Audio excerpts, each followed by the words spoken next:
আমাদের দেশে কেউ মারা গেলে চল্লিশা বা জমাত খাওয়ানো হয়, এটা জায়েজ আছে কিনা? ভাইরা আমার, বাংলাদেশের সবচেয়ে শক্তিশালী বেদাত হলো এই বেদাত। এর চেয়ে বড় শক্তিশালী বেদাত এদেশে আর নাই। এই ঠিক ঠিক বলা মানুষ তো এরা, আমি শুনছি যে তাদের একটা গ্রুপ খুলছে, তারা ফেসবুকে না যেন হোয়াটসঅ্যাপে গ্রুপ খুলছে, জমাত খাওয়ার গ্রুপ। কোথায় কখন কে মরে, কোথায় কার মরার খাওয়ান হয়, ওই গ্রুপে জানাই দিলে সবাই দলে দলে সেখানে চলে যায়। এটা তারা এক এক ইউনিয়নের এক একজন মিলে এটা করছে, যাতে কোনো ইউনিয়নের জমাত যাতে মিস না হয়। তো ভাই, এটা হলো সবচেয়ে শক্তিশালী বিদআত। কেন? আমি একটা কথা প্রায় বলি, আপনি গুগলে গিয়ে, সবার হাতে হাতে এখন আজকাল মোবাইল আছে, স্মার্টফোন আছে, গুগলে গিয়া শ্রাদ্ধ লিখে সার্চ দিবেন, তালিব্যস রফালা আকার দয়ের পিঠে বড় ধ, শ্রাদ্ধ। শ্রাদ্ধ লিখে যদি আপনি সার্চ দেন, আপনি দেখবেন সার্চের যে রেজাল্ট আসবে আপনার চোখ খুলে দিবে। কি? হিন্দুদের মধ্যে একটা ধারণা আছে, সেটা হলো যদি কোনো মানুষ মারা যায়, তার মৃত্যুর পর এলাকাবাসী আত্মীয় স্বজন সবাইকে দাওয়াত দিয়ে না খাওয়ানো হলে ওই লোক স্বর্গে সোনা দান। এর নাম কি ভাই? শ্রাদ্ধ। গুগল করে দেখেন, পেয়ে যাবেন হাতের কাছে। আমাদের সাবকন্টিনেন্টে যেহেতু হিন্দু ভাইদের সাথে আমাদের সামাজিক সহাবস্থান আছে, তারা তাদের ধর্ম পালন করেন। আমি তাওহীদবাদী, আমি ইমানদার, সেই জায়গা থেকে আমি শিরকে, আল্লাহর নিকট সবচেয়ে অপরাধ মনে করে বাঁচার চেষ্টা করি, কিন্তু তারটা তিনি করেন, তারটা তিনি করে, এটা তার ব্যাপার। কিন্তু তাদের সাথে মিশার ফলে তাদের অনেক সংস্কৃতি আমাদের মুসলমানদের মধ্যে চলে আসছে, আমরা টেরও পাই নাই।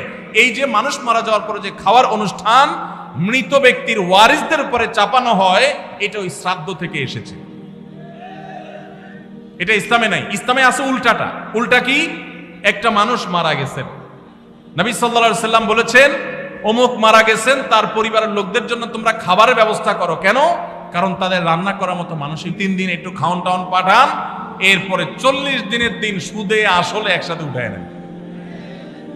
কি বলেন? খাবার পাঠান গামলায় করে একটু, আর খাওয়ার সময় গোটা গরুটা খেয়ে ফেলেন এলাকার মানুষ।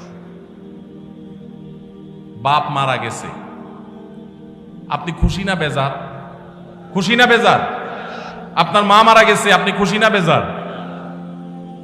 যদি বেজার হন, খাওয়ানোর যত অপশন আছে, খাওয়ানোর যত উপলক্ষ আছে মানুষ খাওয়ানোর, এটা খুশি হয়ে না বেজার হইয়া? যেমন মানুষ বিয়ে করছে, খুশির চোটে অলিমা খাওয়ায়, এটা সুন্নাত। কারোর বাচ্চা হয়েছে, খুশি, এই জন্য সে আকিকা খাওয়ায়। কারোর ছেলেটা পাস করছে, সে খুশি হয়েছে, এই জন্য সে মেজবানি খাওয়াচ্ছেন।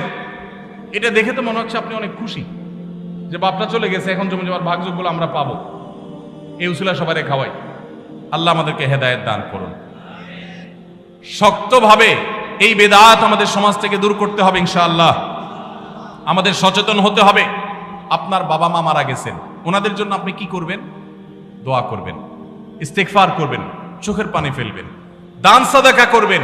মাদ্রাসায় এতিম গরিব ছাত্ররা আছে, একবেলা খাবার টাকা দিয়ে দেন। মসজিদে কিছু ইট কিনে দেন, মসজিদের জায়গা কিনবে, সেখানে টাকা দিয়ে দেন। একজন গরিব মানুষকে কিছু টাকা দিয়ে দেন। মুর্দার তরফ থেকে সাদাকা করলে তার সব মুর্দা পায়, সেটা আপনি করেন। কিন্তু এই যে অন্য ধর্মের মানুষদের মতো করে খাবার অনুষ্ঠান যেটা করছেন, এটা সুন্নাহর খেলাফ। সুন্নাহ হলো মৃত ব্যক্তির পরিবারকে খাওয়ানো, তাদের কাছ থেকে খাওয়াটা সুন্নাত নয়। আল্লাহ আমাদেরকে বুঝার তৌফিক দান করুন।